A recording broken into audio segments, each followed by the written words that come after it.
मैं आपके साथी अमित ठाकुर। दोस्तों, हम कार इंश्योरेंस की प्रीमियम को अपना टाइम से भरे जा रहे हैं, लेकिन जब क्लेम की बात आती है तो अक्सर करके परेशानी होने लगती है। कुछ टिप्स मैं आपको बताऊंगा या कुछ होने वाली परेशानी जिसके बारे में शायद हम अवेयर नहीं थे, और वो फिर हमारे लिए नया एक दिक्कत का समस्या का इशू, एक विषय बन जाता है। देखिए, ऐसे एक सब्जेक्ट है एक NCB, no claim bonus. Basically क्या होता है कि हमारी गाड़ी हमने आज परचेज करी, तो जो हम उसका फर्स्ट ईयर हम कोई क्लेम नहीं ले रहे हैं, जो फर्स्ट रिन्यूअल आएगा उसमें इंश्योरेंस कंपनी हमें 20% की नो क्लेम बोनस की छूट देती है। आप स्लैब समझ लीजिए, आज हमारी गाड़ी फॉर एग्जांपल ये 2025 मॉडल थी, 25 से 26 का टर्म अगर हमारा पूरा हो गया है, तो जो हम 26 से 27 के लिए इंश्योरेंस कराएंगे, कोई क्लेम नहीं है तो 20% की नो क्लेम बोनस की छूट मिलेगी। उसके बाद में फिर नेक्स्ट ईयर के लिए, उसके बाद में अगर कोई क्लेम नहीं आ रहा है तो फिर 20 से 25% हो जाएगी, फिर लगातार 25 से 35%, फिर 45 और फिर 50%। 50% एक मैक्सिमम नो क्लेम बोनस की डिस्काउंट या छूट जो है इंश्योरेंस कंपनी की तरफ से दी जाती है। लेकिन अब कुछ केसेस ऐसे आते हैं कि मान लीजिए कि हमारी इस जो पॉलिसी का जो टेन्योर है, जो पूरा 1 ईयर की पॉलिसी ली हुई है, हमने वहां पर कोई क्लेम फाइल कर लिया।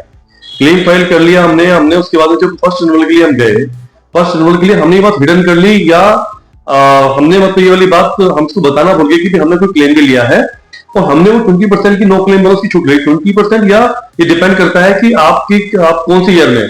कई बार स्थिति क्या होती है कि हमने 2 साल से क्लेम नहीं लिया, हम 25% में चल रहे हैं, 25% नो क्लेम बोनस में, लेकिन उस साल क्लेम आ गया। लेकिन अगला जब हमने बीमा कराया तो वहां पे हमें अपनी नो क्लेम बोनस का बोलना, हमें बताना चाहिए था, डिक्लेरेशन होती है कि हमारी गाड़ी में क्लेम है और आप एनसीबी को 0% लेकर के जाते हैं। लेकिन क्योंकि 25% था और फिर नेक्स्ट ईयर पे उसको जो 35% मिल गया, तो यहाँ एक तो रॉन्ग स्लैब एनसीबी हो गई, रॉन्ग स्लैब एनसीबी बोलेंगे।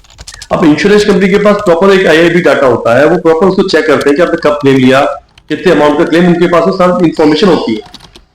तो यहाँ जब नो क्लेम बोनस आपने रॉन्ग डिक्लेरेशन कर दी, तो इंश्योरेंस कंपनी जनरल कई बार तो नो क्लेम भी कर देती है। कई जगह उतने % काट करके बहुत आपको मेहनत करनी पड़ रही है, आप एनसीबी जमा करा रहे हो, वो भी इंश्योरेंस कंपनी की गुड फेथ में आपको कितना मतलब रिम्बर्समेंट कर रही है, तो एक अननेसेसरी परेशानी होगी। अगर आपने कोई क्लेम लिया है, आप उसको अपना जो इंश्योरेंस एजेंट है या खुद भी अगर किसी भी पोर्टल से आप पॉलिसी ले रहे हो, तो आपको नो क्लेम बोनस की छूट उस पार्टिकुलर ईयर में नहीं लेना है। मतलब आपने अगर आपकी गाड़ी फॉर एग्जाम्पल 25 से 26 की पॉलिसी है, 25 से 26 में अगर क्लेम आ गया है, तो फिर 26 से 27 वाले में आपको अपना एनसीबी 0 रखना है।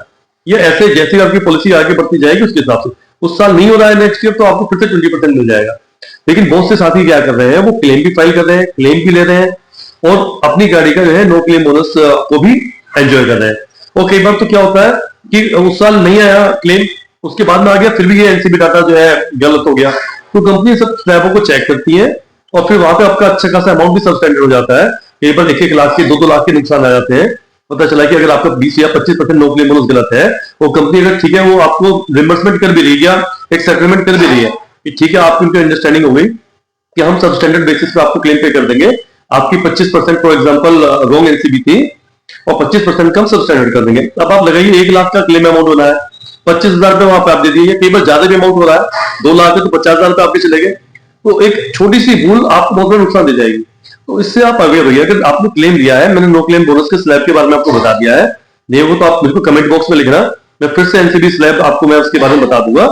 लेकिन कंसर्न वही है कि अगर आप किसी पार्टिकुलर ईयर में क्लेम ले रहे हैं, तो नेक्स्ट ईयर आपका जो रिन्यूअल आप कराते हैं, एनसीबी वहां से 0 से शुरुआत कीजिए। अगर वहां से उसके बाद में क्लेम नहीं होता है, तो फिर से आपकी 20% शुरू हो जाएगी और वो फिर आपसे आपका स्लैब आगे बढ़ता चला जाएगा। जब भी क्लेम आता है, अपने इंश्योरेंस एजेंट को बताइए कि मैंने इस पार्टिकुलर ईयर में क्लेम लिया हुआ है, तो मुझे एनसीबी का बेनिफिट ना दीजिए। इस तरह की आपको मैं इंफॉर्मेशन देता रहूंगा। धन्यवाद।